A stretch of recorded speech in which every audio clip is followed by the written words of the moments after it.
Welcome, friends. This is Mike Williams, and please bear with me. I have a little bit of a cold and a little bit of laryngitis, and this is not a good thing for a radio show host. But in any case, welcome to the Sage Aquay Radio Hour, your home for free and critical thinking. Tonight, my very special guest is Margo of Margo's Healing Corner. Margo has been on a spiritual quest since her teenage years. She's gone where few have gone to explore and discover the answers to the deepest questions of consciousness and our existence. This has led her into various esoteric areas, including meditation, contacting angels and guides, UFO contact, hypnosis, mind control, and much more. She was born a natural empath, unknowingly experiencing others' pain. She has since developed her own brand of spiritual healing using a combination of techniques including hypnosis, guided imagery, empathic abilities, and inner vision to aid in her clients' healing and transformation. She is also able to see and remove psychic implants and unwanted entities. Margo helps her clients face and remove blocks so they may achieve their goals in life. My discussion with Margo was wide-ranging and very interesting as we discussed star families, alien implants, spirit attachments, and shifting timelines. And so without further ado, here's Margo.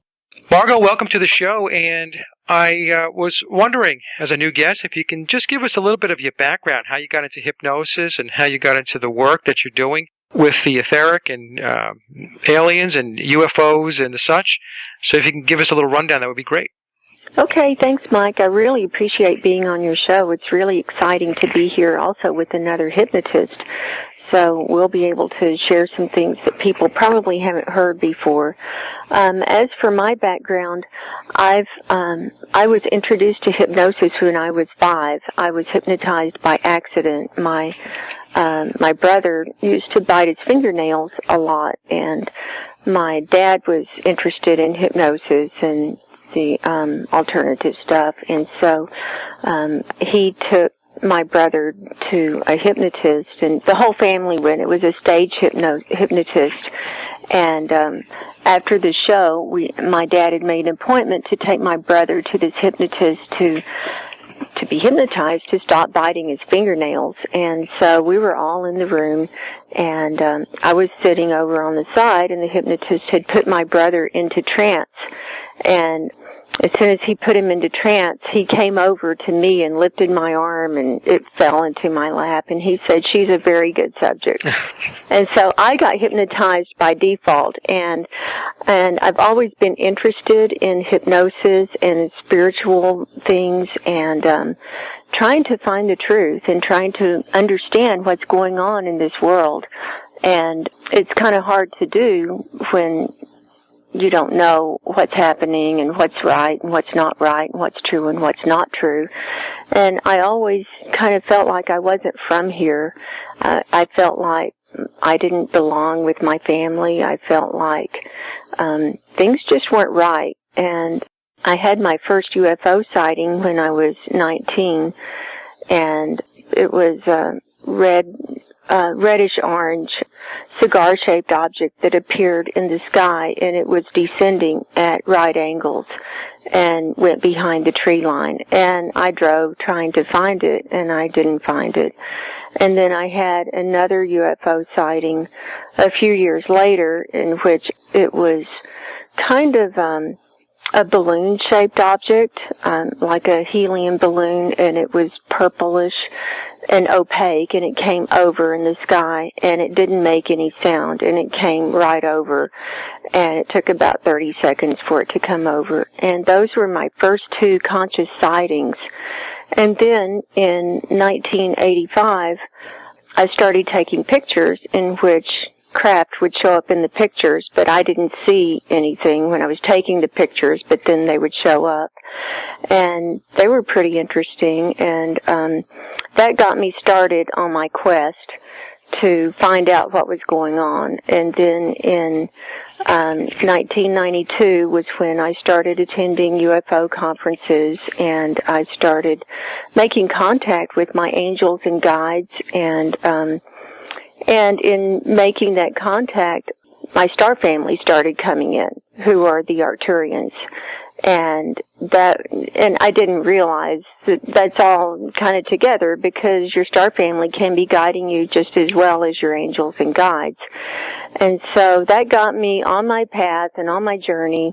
And then I when I was living in the Denver area is when I actually connected with a hypnotist who worked with contactees, and she regressed me to some anomalous events that I had where I would wake up with bruises or scratch marks, or would have had some missing time, or regressed me to some of these times when I had taken these pictures where the stuff had shown up in the pictures.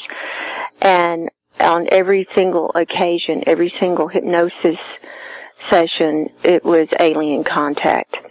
And she actually regressed me to my time of birth and to see if anything had happened then. And I was 2 weeks late being born. And at my time of birth, I was not inside the baby yet. I was outside right before the time of birth, and I was on the spaceship, and I was a light being, and I had my bag packed, and my light being family was there, and they were all telling me goodbye, and that I was going on a long journey, and that I would be back, that they would have contact with me, but it might be a long time, but they'd be watching over me and making sure everything was okay. And I stepped into a chamber, and I beamed out, kind of like on Star Trek, and beamed in to the little baby being born. And that was, I recalled all of that under hypnosis, and then the hypnotist says, right after I was born, she says, "How do you feel?" And I said, "It's cold and dark, and I don't like it here." Yeah. And then she progressed me forward to the first time I had contact with them, and I was a little baby laying in the crib looking up, and there were 3 light beings hovering over the crib, and they were admiring me and talking among themselves. It was all telepathic, and they said, "She's so beautiful, the experiment worked." And that changed my life. That really did change my life, to have those experiences and to recall them under hypnosis, because it helped put a lot of things together for me. And even though it was kind of like my world was turned upside down to realize all this stuff, and I pretty much lost all my friends and family while I was going through this journey, but I had to find out the truth and what the truth was for me. And for me, this was the truth. And it didn't matter what anybody else thought. And so I decided at that point that I wanted to become a hypnotist and work with the other UFO contactees and abductees to help them understand their journey and to understand what's going on, because a lot of people feel this way. A lot of people have these experiences and things that they can't explain, and it needs to come out. And we have the ability to find out for ourselves. And so that was the main reason that I got into this work, and it is my passion. It's what I love doing. Now, Margo, what's the difference between a star family and teachers and guides? Because I'm sure there are folks that are listening to the show wondering that. Okay, Star Family is specifically the star group that you might come from. For instance, I come from the Arcturian star family. Other people might come from the Pleiadian star family. There's Sirians, there's Orions, there's a whole laundry list. And then the angels and guides are on a different level.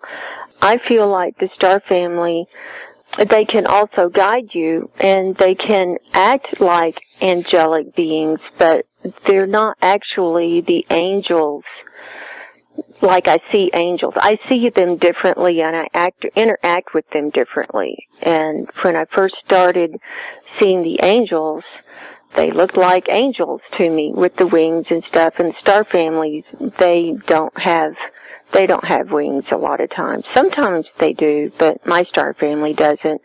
And I'll see them come in ships, and usually the angels don't come in ships.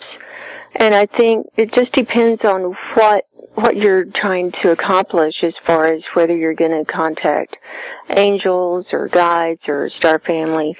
You know, what's your goal?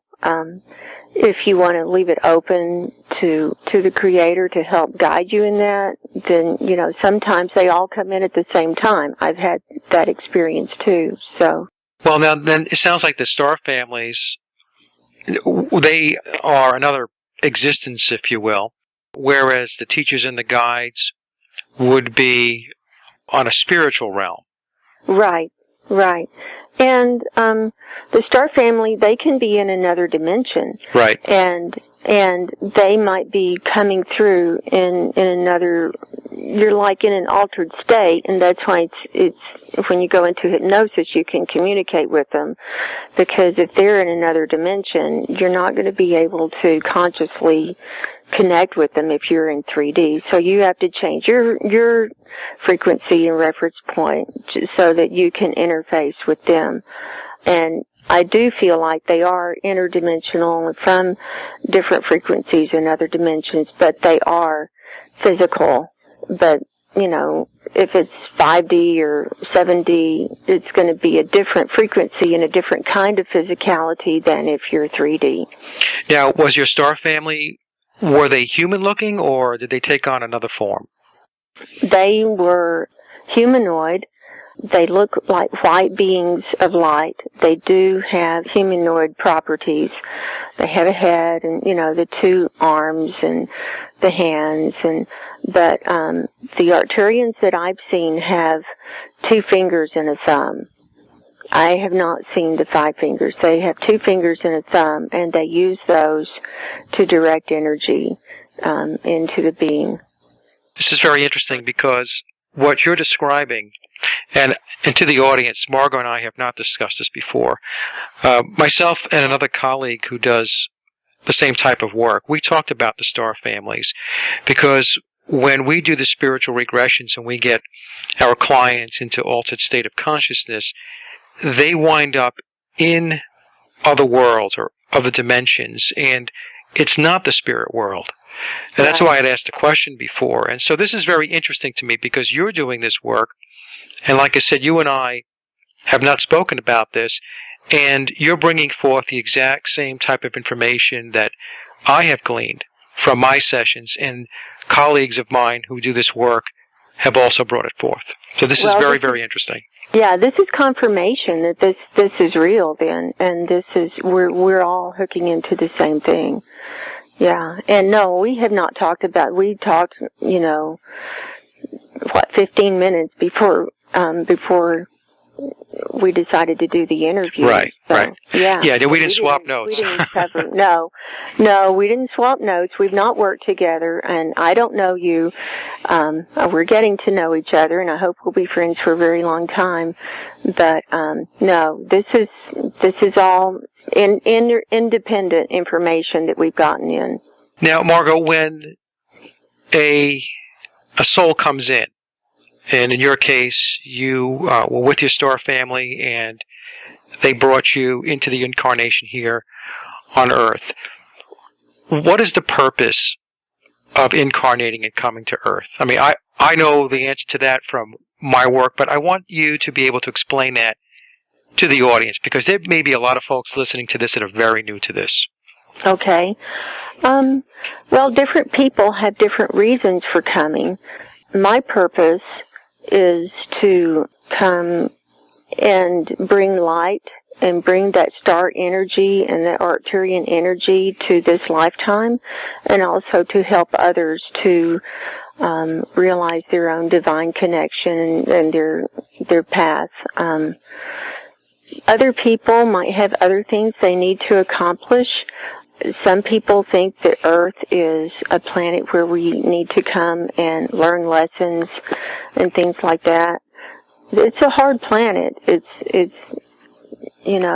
we've got to adjust. We have to learn what's going on here, and we have to learn to love each other and accept each other. And until we do that, we're going to be experiencing different things on our soul journey to eventually go back to the Creator and to become one with the mind of God. So I think the purpose of coming here is it can have many reasons, and we also may be here to help the soul of the earth. The Great One is what I call her, in her mission, in her purpose. So that's just what I think about that. Well, we can talk about that some more in a little bit, because there's a lot of work that has to be done here on Earth. Absolutely. Absolutely. Now, Margo, the question I have for you is, I read your website, and you have been a hypnotist for 20 years. Right. And could you explain a little bit about the hypnosis process as you take your clients into this journey, going into the spirit world, going back to their star families? How does that work? Okay, it's really interesting the way I do that. It's kind of like a past life regression, but I just put them in a relaxed state, and I do, as you know, I do all the work over the telephone, and I tape record the session and then send it by email to the client. But they just get relaxed, and then I just use an induction technique where we'll say, have you had contact? Do you have a star family, and have you had contact with them? I ask that question, and then I have them ask out loud, do I have a star family, and have I had contact with them? And that's them asking their own subconscious, do I have a star family, and have I had contact? And this is part of the work when I was working with contactees, and actually when you don't know where to go, when you don't know what to go back to, if you don't have a specific time or a place or an event, but you want to find out information, you can ask the question, and your subconscious knows things that have happened to you. And sometimes you'll get body sensations. You might get a pain or a twitch or stinging, or, different people have different body sensations. And with those body sensations, it's hooked into body memories and the subconscious mind, and the body doesn't forget anything. And so I have them ask that, and if they notice any body sensations, then I have them go, intensify those body sensations, and then we go to a time when they felt that before. And it might be in this lifetime, or it might be in another time and space. And I just direct them like that. And then I have them go back and count them down and say, at the count of 3, or whatever I'm counting to, you'll be when you've had contact with your star family. And they go in, and it's kind of like looking at a movie, and you're participating, but you're also watching it as well. And you can actually talk to the other beings that you're seeing. Some people might not see anything right off the bat, and that's okay. But once you get used to your inner vision and that kicks in, it's like a movie, and you're interacting and talking to them. And a lot of times I'll just have them look at their feet, kind of like in a past life regression, because if you're in a body of some kind, you can look at your feet at least and see what's on your feet. Are you barefoot? Are you wearing shoes? What kind of clothes are you wearing? And then that stimulates the imagination, which helps with the visualization. And then the inner vision kicks in, and then other images, and the scene starts coming in, and then I just, guide them along the way. Some people, they'll say, well, I was here, this is my first time here on Earth, and I was put here, and, we have to learn the Earth ways and stuff. And it's really interesting. Now, you do this over the phone, you said? I do. Now, how do you confirm the trance depth level? Because I have found with my work that in order for these sessions to be successful, there has to be a very deep theta state. They have to be deep. Yeah. They have to be really deep. I do a long induction, and I also ask them, about in the middle of the induction part, I'll say, on a scale of 1 to 10, with 1 being the least relaxed and 10 being the most relaxed, where would you rate yourself? And then if they say I'm at a 9, then I know that they're getting really pretty good. Right. They're getting deep. And so whatever they say, whether it's a 5 or a 3, if it's a 5, then I know I need to deepen them even more. And so I do more deepening techniques. If it's a 9, even, I'll just say take a deep breath, and as you exhale, your relaxation doubles. And then it's already doubled past what they can even think of, their most relaxed state. And so they go even deeper. And then I say again, take another deep breath, and as you exhale, your relaxation doubles yet again. Then they're even deeper. And then I take them through another deepening process where they're either on a puffy cloud, drifting down to the ground, and they're becoming deeper as the cloud drifts to the ground, or they're going down steps and they're going deeper and deeper with each step going down, or going down an elevator. There's a number of techniques.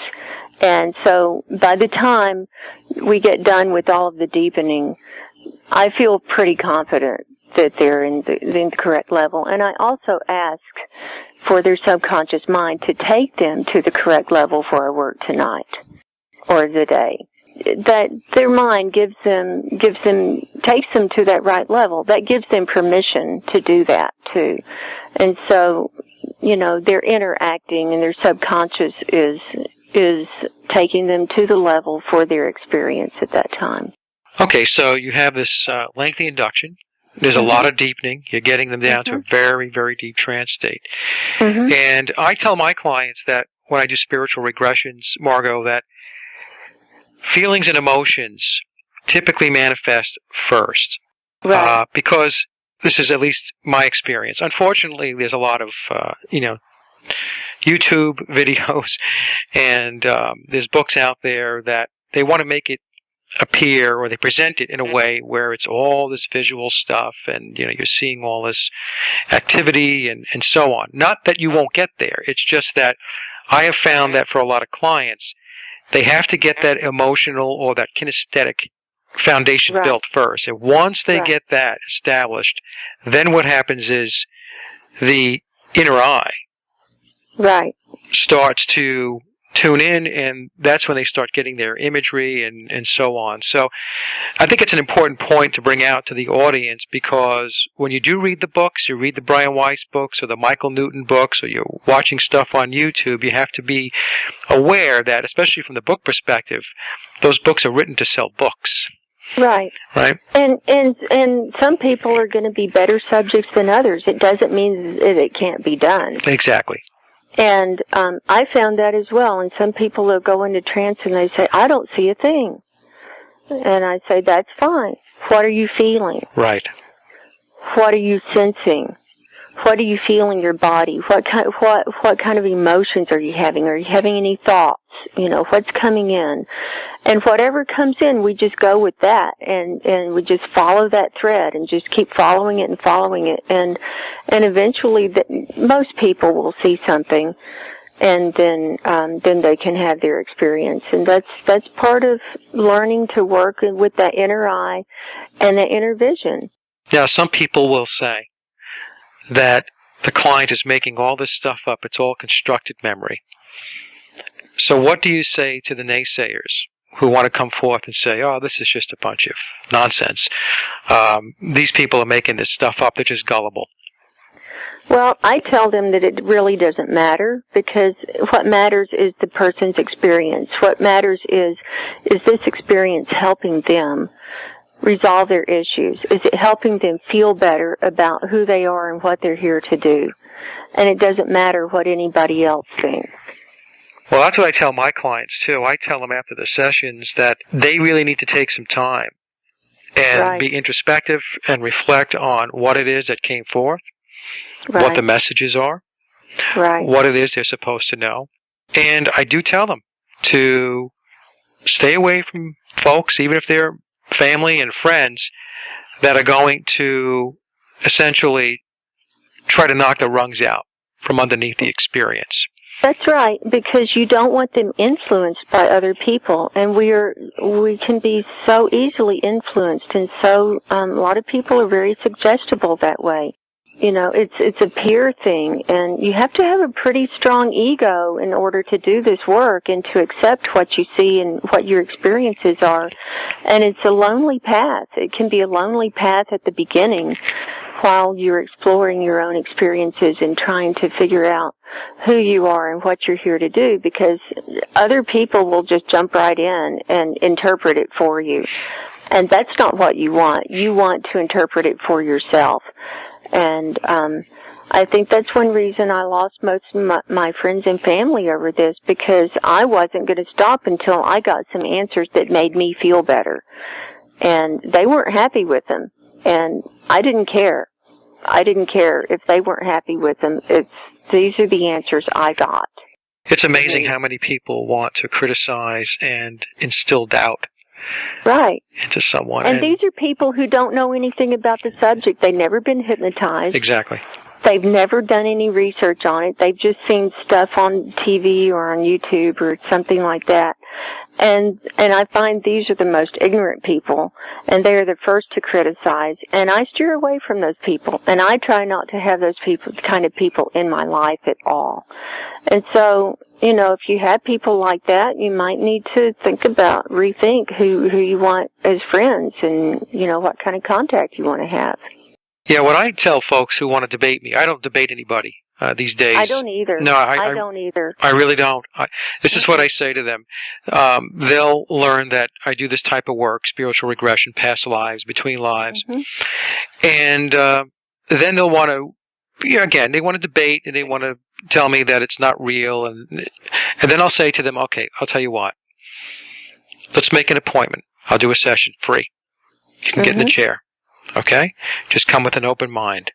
And let's do it that way, and let's see what happens. And how many take you up on that? None. Zero. See? Because they're not interested. No, they're not interested. They want to be content in their paradigm. Right. They don't want anything to shake up their reality, because right. if anything happens that they know they're going to have to change. Right. And they don't want to do that because they're happy with being the way they are. And they're fine. They think they're fine, and it's the rest of the world that's messed up. And it's interesting, like you mentioned, it could be a very lonely path, a lonely journey. It is. When you discover this and you become aware, because when you first become aware of it, it's very exciting, and you want to talk to people about it. You want to tell them, hey, listen, this is what I've discovered. This is what I've experienced. And boy, you learn real quick how people will just shut you down, and it takes time, though. What I tell folks is, look, because a lot of folks will come to me and say, it's really uncomfortable because I don't really have anybody I can speak to about this stuff. And people I do speak to, they look at me like I'm crazy, or they humor me.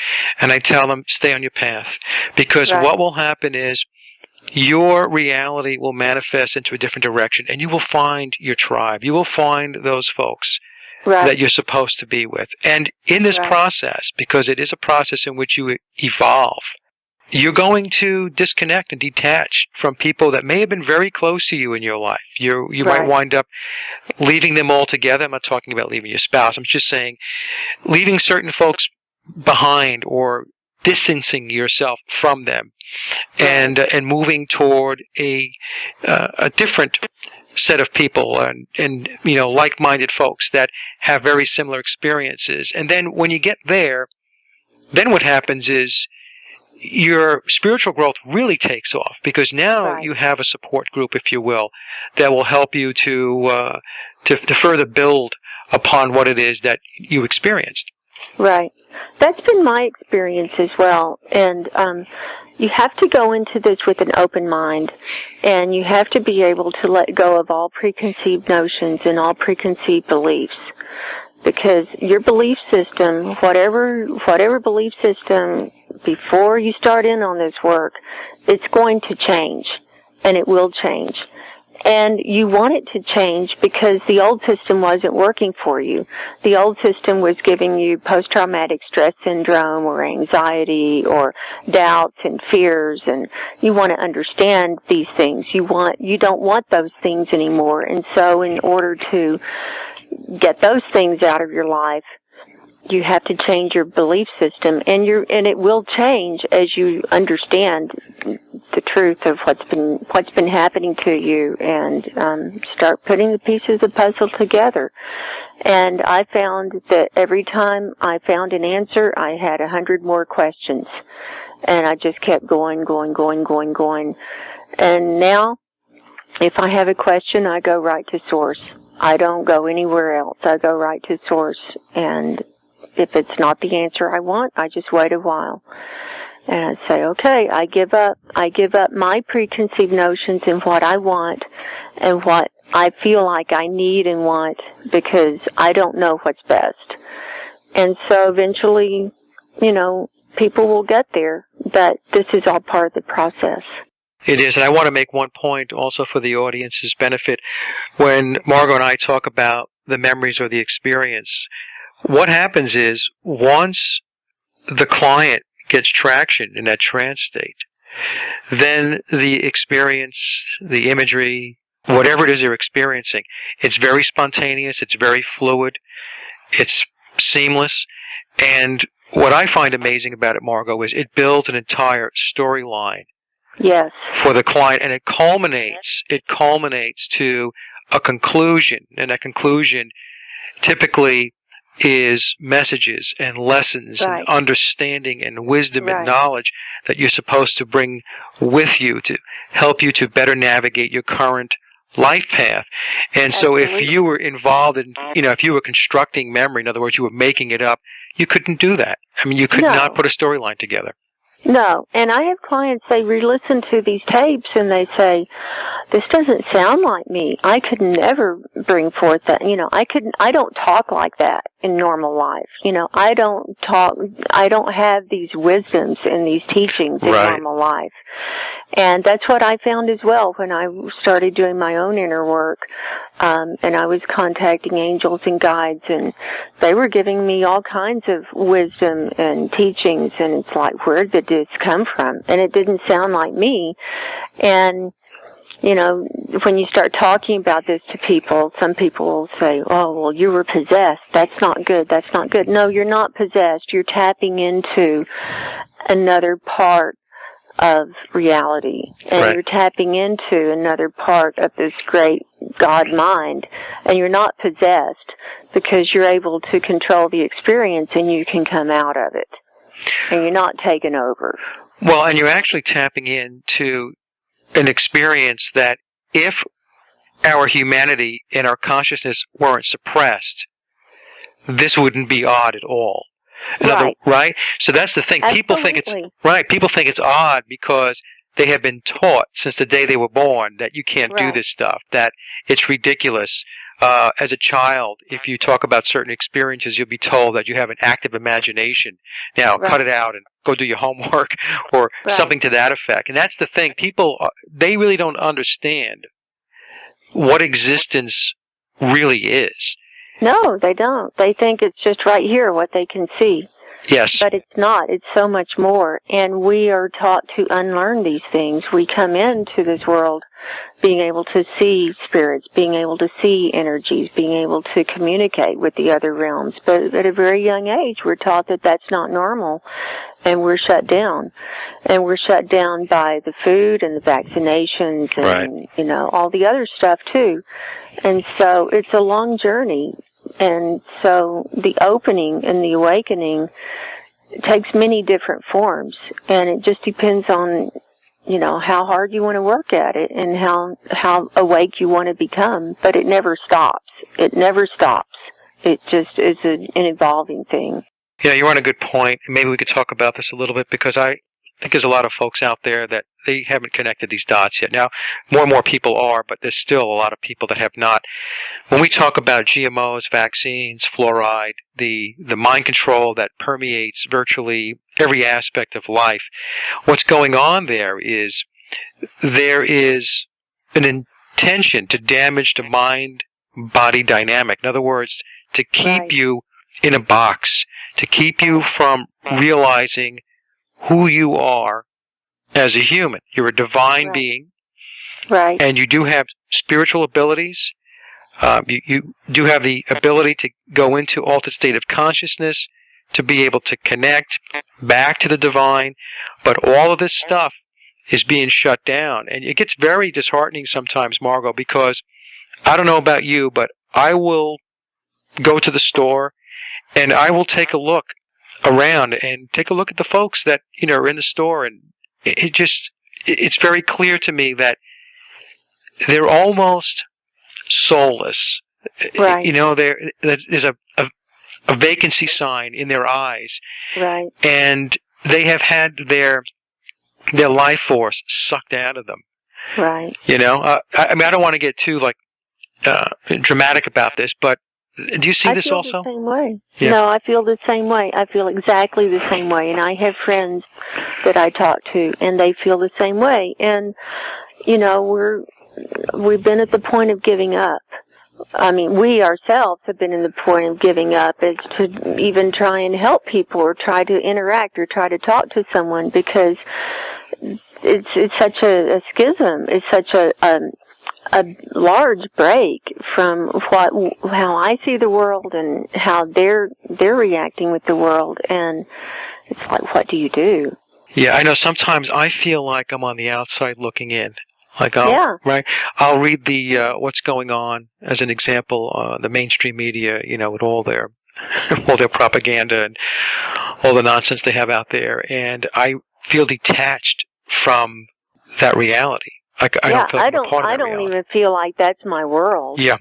And the only way I'm able to cope with this without getting too depressed or where I just want to lay down and give up is to create my world where I'm doing all that I can do for me and to help other people create a good world for themselves. Right. And that's all I know to do, because I don't want to get way too negative, but I think we're on a hospice planet.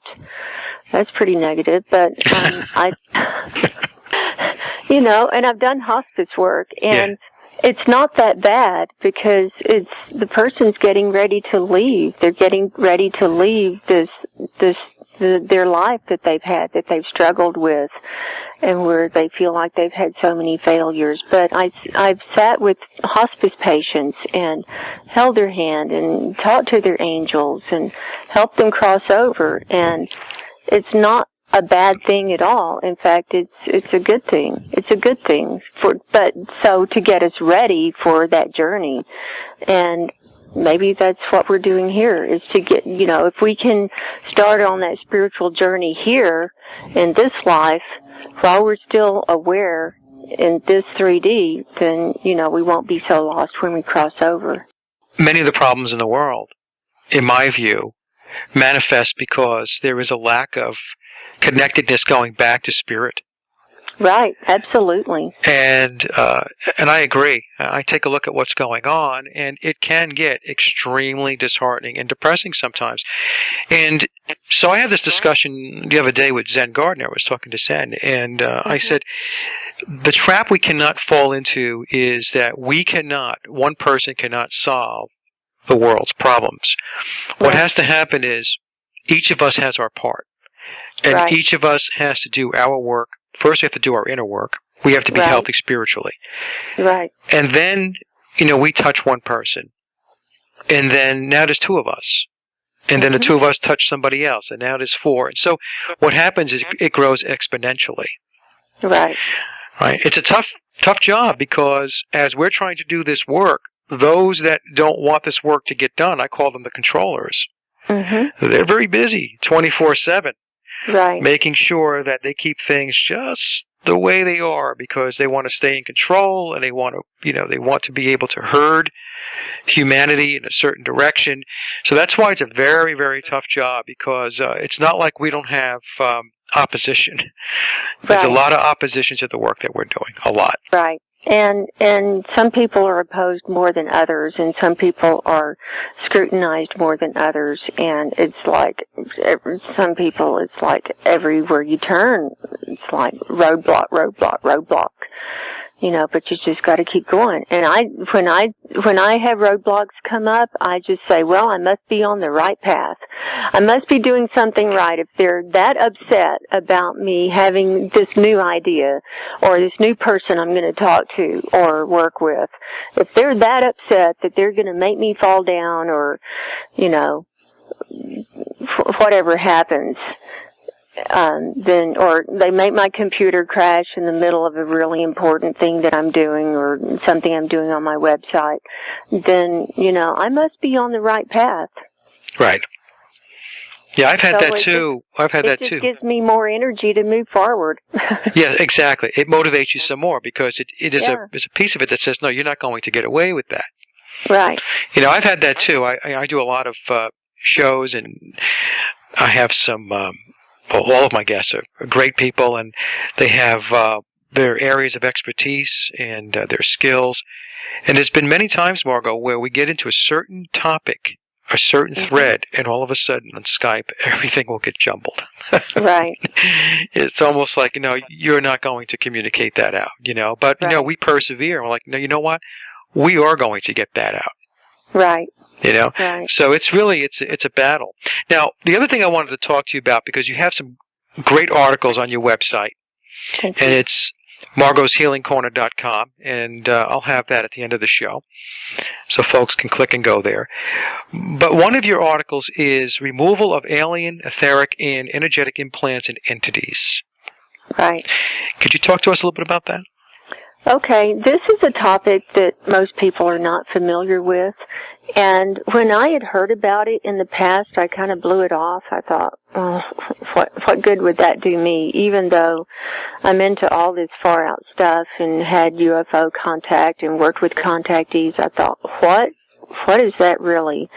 And then last November, I had my implants removed, and the world changed for me. I had been blocked and stuck in a lot of areas and had been asking for direction and had just felt like I wasn't getting any answers. Were these physical implants? No, these were energetic implants. Okay. And then once I had them removed, it's like all of a sudden I was unstuck and I was able to move forward, and I felt different. My mind was open and clear. I started having dreams again, and I just have been zooming along ever since then. And what these are things that are put into a person's energetic field. I think they can be from aliens, they can be from your own thoughts, it can be part of your belief system. Right. It can be from somewhere you've been, people you've come into contact with. It can be a lot of different things, but it's stuck in your energy body, and it takes form. It actually does take form. And what I see when I go into, when I do this work with people, I go into trance with them. And they're not actually removing the implants, and a lot of times they don't even see them, but with them in trance, I also give them a lot of healing suggestions while I'm doing the work, and so the healing, I think, takes place on a lot deeper level, and so that's the reason I do use the trance state, and it helps me with my inner vision to see the implants as well. How about, Margo, soul attachments? Okay, there are soul attachments. I see those usually as a tether, and it can be from another dimension or someone who has died, or it can even be from someone who's alive. And somehow you're still attached to them, yep. And you're still like picking up their energy. I had this one client, she kept having dreams about this individual that she didn't want to have dreams about anymore, and he kept showing up in her dream state. And so we did we did a removal of that, and that was a soul attachment, and it was actually part of the star family thing. And so the star family actually interceded and helped with that removal. But what I saw, I did see the tether, and I saw it connecting to her liver. And once I removed that, I said, do you get angry? You know, does this person make you angry? And she said, yes, and he's always made me angry. And I said, well, it's your anger that's keeping you attached to him, even though you don't want that attachment. And so you need to let go of your anger around that situation. So we had to do some work with that.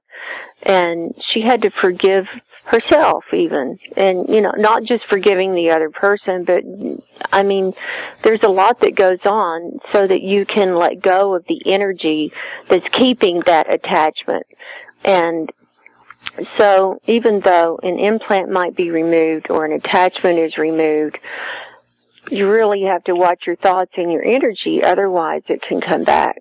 Yeah, I had a very interesting session going back a few months ago. It was really one, if I ever write a book, it's going to be a chapter. But essentially, a client came in for a particular issue, and it was not a spiritual session, it was a clinical session. We were at it for 2 hours, and we had reached a point where it was almost like the client had hit a wall. Mm-hmm. And the client really wanted to break through. But it was obvious as I'm facilitating the session that she's being essentially stifled and held back. Right. So I just kept at it, you know, and pressing forward. And then what happened was her mother, who is deceased, came through in the session. Oh. And it was her mother who was attached to her daughter. The daughter was the client. Oh. And what wound up happening, and this is going to sound very strange to some folks on the phone, but I was essentially now having a discussion with the mother. Right. And explaining to her that she needs to let go. She needs to release her daughter. She needs to allow her daughter to live her life, because what she's doing is, even though the mother believes she has good intent, is she's keeping the daughter depressed. She was... Right. She was down. I mean, she was having a lot of anxious feelings and the such. As we were approaching the 2-hour mark, what happened was, finally, the deceased mother, who was attached to the client, let go and released. Mm-hmm. And when that happened, the client in the chair just had this deep breath and this exhale, and she just relaxed, and you can just tell that just this peace just came right over her. And then she said to me, she left. Yeah. And it was really an extraordinary session. I'm probably not doing a lot of justice, you know, trying to explain it here in 2 minutes or so. But after the client emerged from the session, her eyes were lit up. Right. Her body language was so much different than when she came in, and she seemed alive. And she felt good. So, and the reason why I bring that story up, and I asked about soul attachments, and, you know, as a follow-up to the alien implants, is because people don't believe that this stuff actually takes place. No, it is real. Yeah. It is real. And the more we're aware of it, the more we can become free of whatever is controlling us. Because we want to be free. We want our minds clear. We want our energy clear. We want our bodies clear so that we can experience what we need to experience. And if we're not clear, we're going to be under the control of something else. And these energetic implants can cause disease. They can cause people pain. They can cause blocks in their mind. They can cause emotional issues. I mean, all kinds of things. And I don't know if you saw, I wrote another article called Removal from the Matrix, Implant Removal. I don't know if you saw that. I hadn't seen that one yet. I will read it, though. So what was that about? I put up some more articles since we talked. This one came to me directly from Source, and this is a follow-up from the alien implant removal, and it is actually removing yourself from the implant of the matrix. And the matrix is actually, the way it was explained to me by Source, is the matrix does not exist outside of us. It's an implant in our minds. It's an energetic implant in our mind so that we will see and perceive the world the way the controllers want us to see and perceive it. And the way when I work with people, I see pretty much the same thing. Sometimes I see variations, but I see them plugged in to this, like control panel. It's in another dimension, actually. It's in like 3.5 or 4D even. And it's from a very high technological alien race. And, they're plugged into the back of their head. And that's where the eyes see the occipital lobe. When you're seeing the world, it's actually the light comes in through your optic nerve, and those end up in the back of your head, right, in the occipital lobe, and that's where you see.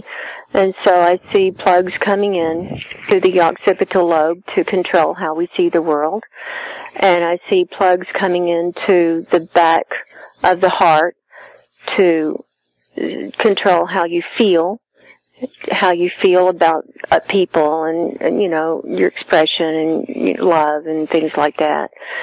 And I see plugs coming into the hip area in the back to control your sexual expression and how we interact with people sexually, because that's a big one. And a lot of people, especially now, are getting into so many perverted areas with sex. And that's part of the matrix. That's part of that implant. And then I also see something covering the mind, covering the head to control the way we think. And so once I take all of that off and unplug people from that, that is profound, because that also keeps the etheric implants going. So once you have both of those, all of that removed, then it's like you're still in the world, but you can see truth. You can see right. when people are lying. You can see what's wrong. You can see. I had one client who said she felt like removal from the matrix was the most profound thing that had happened to her, because automatically she was able to see the inner workings of it. And it's like I can see what makes up the matrix, and I can look on television and see when people are lying, and I can tell what's wrong. And it's like you understand, and then you're not deceived. And that's profound, to be able to reach that level to where you're not deceived. Then you can start finding answers for yourself. It's interesting because people will ask me, because of the work that I do with the radio show and the blog, and they'll say, Mike, do you ever get concerned about addressing and approaching the issues that you do? And I say to them, you know what? I feel much more secure and comfortable in the truth, because when you can see the matrix for what it is, which is all deception and lies, it's all manipulation, right, then you step outside the box and you're no longer engaged in the fear. Right. And everything else that goes along with it, the scarcity. Right. It's when you don't see it and you don't understand it, that's when life can be very difficult, challenging, and for some people almost miserable. You know? Right, absolutely. And fear is an implant too, and they feed on that fear, and they want you fearful. They want you right. Not knowing what to do. They want you confused. Because fear is opposite of love, and you know, in your mind you can't, and in your body you can't have two emotions and two thoughts going at the same time. You're either going to have one or the other. And fear is the opposite of love. And if they can keep fear ramped up, then we'll never get to love. And that's where we need to go, is love. You know, it's interesting.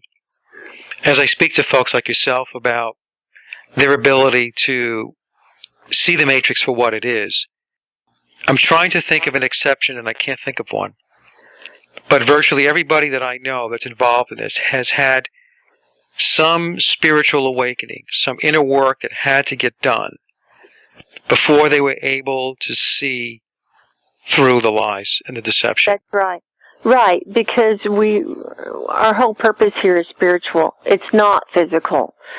Our purpose is not to make money and not to be, we have to make money in order to live in this reality. Right. But, that's not why we were here. I listened to your Santos Bonacci interview this morning. Oh, it was so good. It was so excellent. And where he was talking about that exact same thing and saying our purpose is to serve the Supreme Creator. That's right. That's the bottom line, and that's so simple.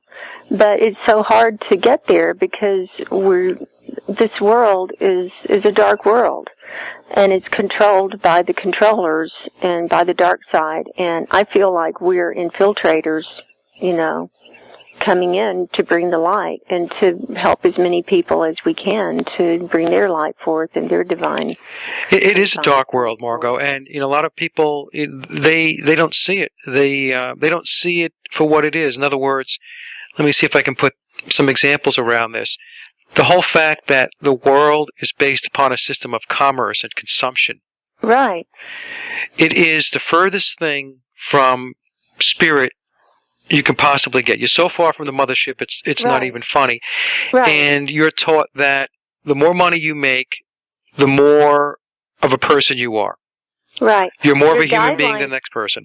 Right. Their guidelines for success are how much money you make, right. how big a house you live in, and how many and how new vehicles you have. Right. And how can you control people? That's the bottom line. It's all about greed. And I've never ascribed to that. I never have, and I've never been able to fit into the system. And I've tried, and I've worked a lot of day jobs, and worked in the system, and it never works for me. It just never works for me because I'm so different. And so finally, I just said, I'm me. I'm me, and I have to do what I love doing and what I'm best at and what my gifts are. I have to develop my gifts and do this. And, I think that's for everybody. When they get on this spiritual path, it's such a rude awakening to realize that, we're not part of this world. And, yeah, we have to be here and we have to participate in order to do what we have to do. But it's wrong. This world is just wrong in so many ways. Yeah. I agree with you 100%. It's very wrong, and there are many, many souls that have incarnated here. My council of elders told me that many warrior souls mm-hmm. have come into this existence down here because the warrior soul, they persevere no matter what. They keep going. You have to be. You have to be a warrior to withstand this, because if you're not a warrior, you won't make it. Right. You will not make it. And I was told that only the best, they only send the best, because otherwise you will not make it. You'll be torn apart. Yeah, it's very, very tough. And so, folks, really what we're saying here is that if you really want to be able to have an existence which is more fulfilling, where you're more comfortable in your own skin, then you're going to have to do your inner work. You're going to have to get connected back to spirit. You're going to have to get connected back to the divine. You have to understand what a human being really is. A human being is not what the controllers are making humanity. No. And I tell folks, Margo, that we live in a cartoon world. Right. Everything is so dysfunctional. And you talked about even the sexual aspect of it, which has become very perverse. And it has become very, very perverse. The sexual union is supposed to be sacred. Right. It's a sacred union. And the controllers have essentially, through their propaganda and their media and their porn, they have taken it and they have just relegated it to some, I don't even know how to explain it. There's no love involved. No. None of that. It's just something that you do. And once they get into the perverse acts, they get addicted to it, and they can't get out of it. Exactly. It puts them on this high because it gives them this adrenaline, and it's like, wow, I can't believe I did that. And it's like, well, I got to do it again, or maybe I can think of something more perverse, or let's try this or that. And it's like, let's see how gross it can be. And it's like then they don't stop. Right. Then they cannot stop. They can't. And then that's where it's a real tragedy, because they've lost all their connection with God. Yeah. All their spiritual connection, and that's what the dark side wants. Yeah. And the dark side is doing a really good job. They're doing a good job of pulling people away. And I think that, the lines are being drawn, and it's either one side or the other, and it's not going to be anything in between. And now's the time to make your choice. I was told by my counsel, this is going back, I guess, a few years back, Council of Elders, and I was in the spirit world, and we were talking about this very thing of what's going on here on Earth. And they said to me that right now what's going on, it is an experiment, a grand experiment, to see if the collective consciousness of the souls that are here can get humanity up over the hump. So it's a big experiment right now to get the collective consciousness, because where the consciousness goes, that's the reality that manifests. Right. So that's why the controllers want to keep you in fear. That's why they want to keep you focused on false flags and terror and shootings and everything else, because that becomes your reality. That's what you get hunkered down in. Right. But if you shift away from that, that doesn't become your reality. And if you get a critical mass of collective consciousness flowing in the right direction, then what happens is their little game is over. The gig is up. But my counsel told me, and I haven't really told too many people this, they said it is a grand experiment and we're going to see if this could work. And I said in my counsel, I said, but what if it doesn't work? And they said, if it doesn't work, then what's going to happen is what's happened in the past. They're going to push the big reset button. Right. So I don't know if you have similar messages or understandings, but that's what I was told. Yeah, I've seen that it's like a dividing time. It's a division, and that we're in a really critical time right now, and we're reaching the tipping point where it's going to go one way or the other, and that really the timeline is going to shift, and it's going to split. And what I've been told by Source, and other people have seen this too, is that when the timeline shifts, the dark side will take their part, and they'll be AI and have all these super soldiers and all this stuff, and they'll have a dead world. But the soul of the earth is going into this other timeline where the people who are of the right attunement and want to go, the humans with souls who have awakened, or on far enough along, they'll go with the soul of the earth and into this alternate timeline where we do create our own reality away from those controllers. But I also see a world where everything could just blow up. And, a part of me just says, hit the button. I want to be at ground zero. Let's go. Let's just get this over with. Yeah. Like, why do we have to suffer any longer? Yeah, my daughter was watching some show on Netflix, and I was not familiar with the show, so I said to her, so what are you watching? And she said, oh, Dad, it's about a show where a big asteroid hits Earth and wipes everything out. I said, we could only be so lucky. Yeah. Oh, was it Melancholia? Was that it? I don't know. I don't know. I was in the kitchen doing something, maybe making some dinner, and I was just poking my head in. I wasn't paying a lot of attention to it, but yeah, I'm so ready. I'm so ready to go. I'm so tired of being here, and tired of struggling, and tired of trying to deal with everything. And it's getting darker and darker, and the technology is just outrageous. And I just don't know. I don't know. The only hope I can see is people wake up, and we've just got to wake up, and that's our only way. That's our only hope, is spiritual awakening. It is, and I have a little story for you. I'll Okay. tell this, and let's see if you know anything about this. Yeah, we need to lighten the mood a little bit. No, we're doing fine. We're doing fine. Okay. Believe me, there's a lot of folks that feel the same way we do. Are you familiar with the Mandela effect? I am. Okay.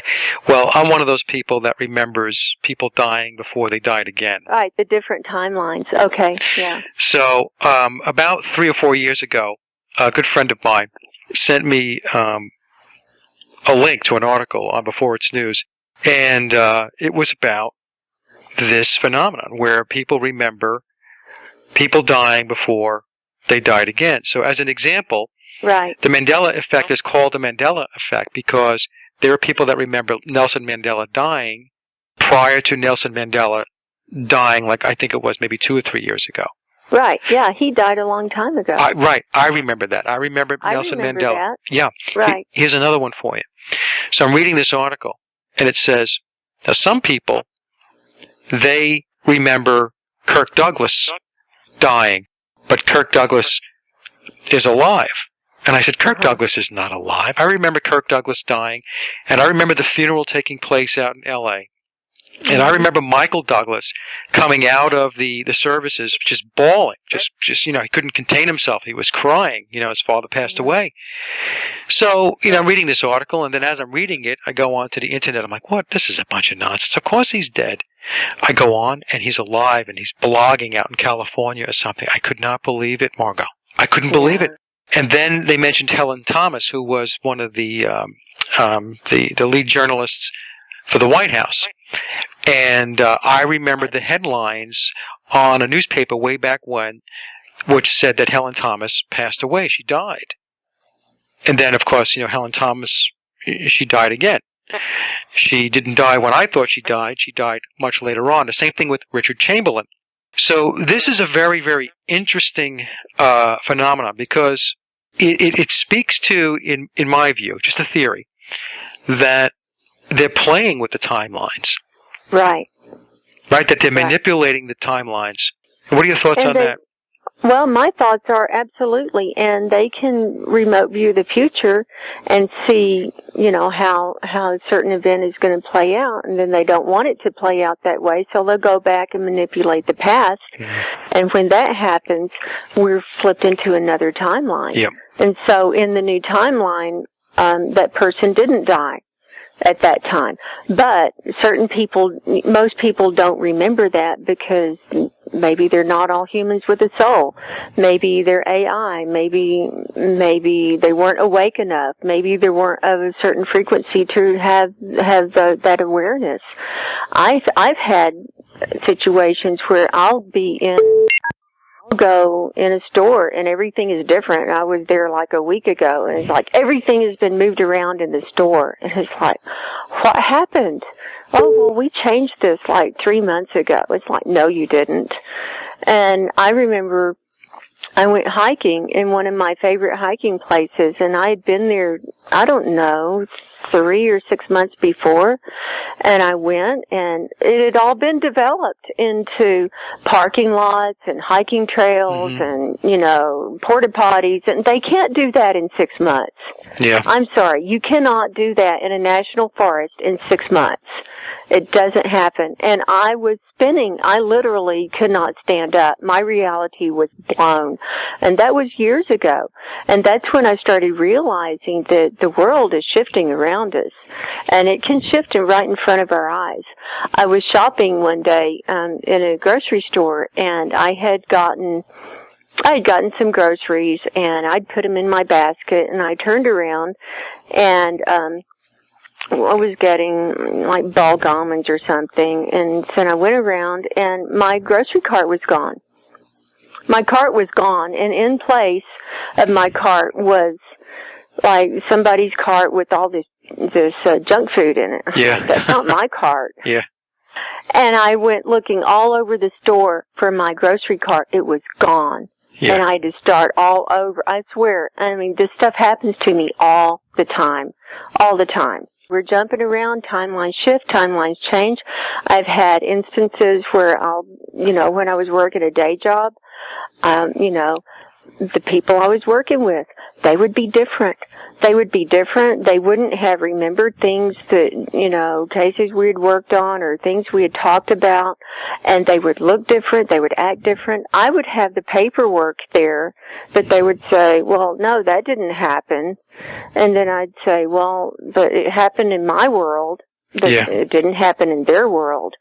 And so the people can be different. They can look the same. And I've had times where I might lose touch with some of my friends and family for 3 or 4 months.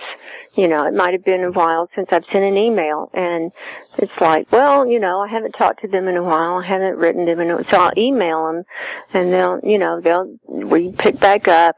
And it's like, well, maybe, it was in a time when I shifted, and then the timeline shifted again, and maybe during that time when we were not in touch, they weren't in my timeline. Yeah.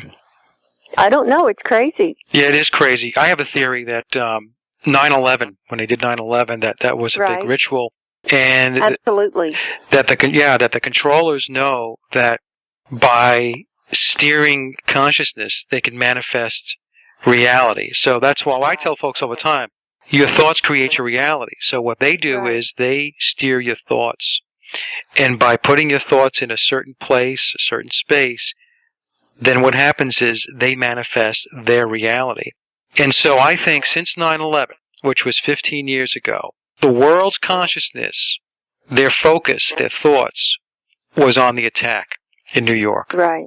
And then right after that, all of the propaganda, all of the deception and the lies ensued, and it was full-blown assault on the world.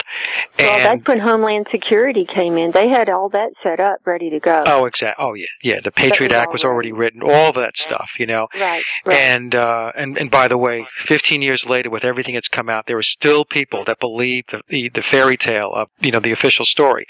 The planes, yeah. Yeah, but my point being is that what they did was to create their reality by shifting the consciousness, by taking the thoughts of the world and moving it and nudging it over to the right, let's say. And by just nudging it over to the right a little bit, what happened was there was a different reality. Right. And that's what I believe is what we're residing in today. Right. That, don't get me wrong, there was still a lot of bad stuff happening before 9/11, but they needed that event which would push it up over the top. Right, and they needed it in America. Right. They needed the Americans to experience it, and they needed a blood sacrifice in order to gain that energy to push it over there. Yeah, yeah. It was a dark ritual. Yeah, exactly. Well, Margo, this has been a fabulous discussion. I really, really enjoyed it. I've enjoyed it tremendously. Talking to we just got started. Yeah, we just got started. I'll have you back on the show. I mean, you've written a lot of articles now. I just went back to your website. I can see that you have some more up. So what we'll do is, we'll talk about some of those other articles by having you come back on. And great, I'd love it. Yeah, it's a good conversation. I think it's good because there's a lot of people that feel the way we feel and think the way we think. But as you mentioned earlier in the show, they don't really have the audience or the outlet in which to express their thoughts. Mm-hmm. So they can listen to us. Yay. Sounds good to me. All right, Margo. So your website, you want to give us your website? It's margoshealingcorner.com. And I have my articles up there. I'm writing new articles all the time. I'm going to be branching out and talking about, I communicate with trees and animals, and I also do healing work on the earth. I'm going to be talking about that. And some stuff about how we're blocked and how to get your spirituality, kicked into high gear by changing your diet and, keeping away from toxins as much as possible, because I've had a lot of experience in that. So be checking back, because I'm putting new articles up all the time. and contact and how to work with me. And like I said, I do work with people over the phone. And there are 3 basic sessions that you really need. The first one is a consultation and a basic hypnosis session. The second one is removal of the alien implants, and the third one is removal from the matrix.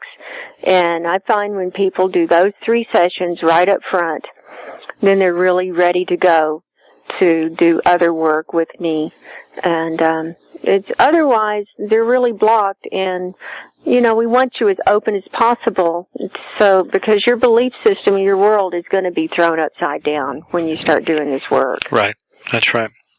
So thank you so much, Mike. I've so enjoyed this time, and I look forward to talking to you again real soon. You're very welcome, Margo, and you have a great evening, and we'll talk soon. Okay, thank you. All right, bye-bye now. Bye. And that concludes another Sage of Quay interview, and I hope you enjoyed the discussion as much as I did. Links to my guests' websites and social media are listed in the show notes below. And as always, I'd like to thank everyone for listening and visiting the blog. You can get to the blog by typing in sageofquayradio.blogspot.com or simply head over to our hub website at sageofquay.com. Also, if you get a moment, please visit laboroflovemusic.com to listen to my album, Leaving Dystopia. And remember, live in truth and always serve creation. It's really that simple. See everyone next week. Be safe, enjoy, and God bless.